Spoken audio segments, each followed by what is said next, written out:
Good day and welcome to JCTV Africa. My name is Marvelous Dlamini. Thank you so much for joining us. This is our daily roundup, which I'm going to do with my colleague Kenan Rusike. How was your day, Kenan? My day was okay, trying to recuperate from my Gwanda trip, of course, that you're still grumpy about. Yeah, I hope you've rested anyways. I'm happy for you. Yeah. I'm happy for you got to travel. All right. But tell me, what has been going on this afternoon? I know that you've been resting, but you also have been looking at what is trending, especially around Harare and around Zimbabwe. And what I know as of now is that the Reserve Bank of Zimbabwe say that they've actually frozen about 11 accounts of companies that are still trading in US dollars and are not yet accepting the ZIG. Yeah, that is very disingenuous of the Reserve Bank, to say the least, because look at it this way, that government institutions are not accepting ZIG payments for any form of payment, but yet they then arrest citizens who are trying to run away from the same volatility that is in the currency. Once they cure that, to say we are accepting payments, whether it is for, I think the Zinara has said they are accepting payments in ZIG, but if all the government institutions are accepting, whether you want to get your birth certificate, you want to get your passport, you want to pay for your fuel, once that happens, then it makes it easier, because when they have faith in this local currency, it also gives faith to the people that are trading, because they are not trading it to do community service. They are trading it for profit. So they definitely want to protect their profits, and I think it is a normal thing for any business entity to try and protect their profits, because nobody wants to operate at a loss. Yeah, it looks like no one is safe though, because from the story that I was looking at this afternoon, there's companies that were still trading in US dollars were saying that they are still transitioning from, the use of the bond into the ZIG, so their systems are still trying to adjust. But then the Reserve Bank governor says that they are not taking any excuses, meaning that this is one of their measures to actually clamp down on anybody that is saying, I'm not using the ZIG, I'm not yet accepting the ZIG. So, by the end of the day, every company, everyone is supposed to have accepted the ZIG. That is what the Reserve Bank is saying. Yes, that's why I say it is very hypocritical, because in the end of on this issue, unless the government starts to accept, or the government institutions start to accept, if they are taking a gradual steps towards accepting the ZIG, they should also expect other institutions that are doing business to also take gradual steps to say, okay, let's see how things work. Because to me, that is very hypocritical. Of course, they want to control the money and all of that, but in all honesty, that becomes hypocritical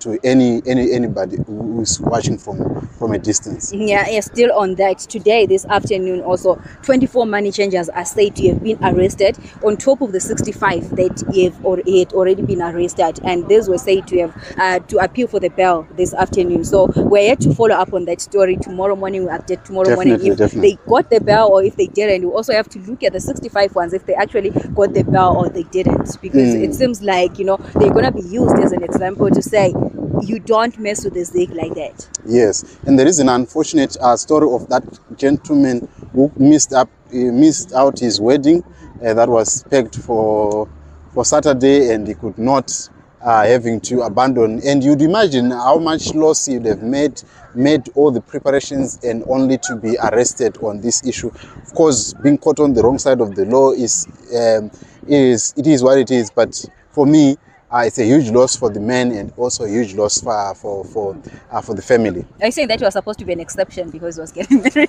No. I'm just saying that I would imagine these people that are in the streets, they are just people who are trying to deal with the issue of unemployment, and they find these jobs of doing money changing as an option or as a cushion for their family.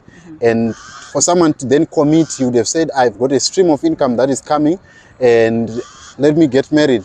And then when that hits a snag and you are now facing the jail walls because you have been caught on the wrong side of the law, I mean, it's very unfortunate. Yeah, but it's very it's very unfortunate. But now moving on with our update. Also, the other thing is that the Vice President Constantino Chiwenga is said to have urged, Harare East constituency voters to say during the by-elections that are upcoming towards the end of this month, they should actually correct the mistake that they made. And the mistake that he was referring to is them having voted for CCC, and the CCC candidate, as we know, he resigned by the time Nelson Chamisa resigned as well. So, I was also looking at that situation as to how are people going to respond, especially the CCC voters. It's a very sad situation in the sense that the disarray that is in CCC, whereby you don't know who is leading who. You had Tendai Biti was a CCC president, then he took a sabbatical.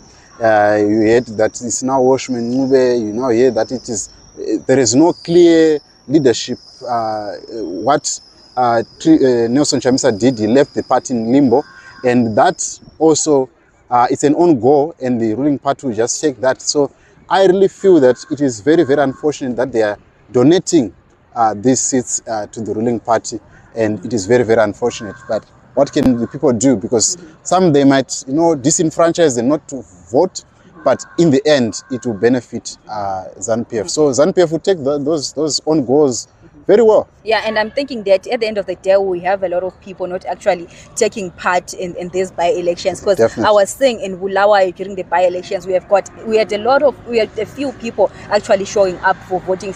You notice that a candidate would win about 29 votes by 29 votes, meaning that nobody actually showed up to vote because people had actually given up on the process and everything like that. And I hope with these by-elections, it's going to be a different case altogether, and maybe people are ready to vote. But anyways, that was our daily roundup. Thank you so much for joining us. My name is Marvelous Damini with my colleague Kenan Rusike, and we'll see you on the next update tomorrow morning. Yes, we'll definitely see you tomorrow. Thank you so much for joining us.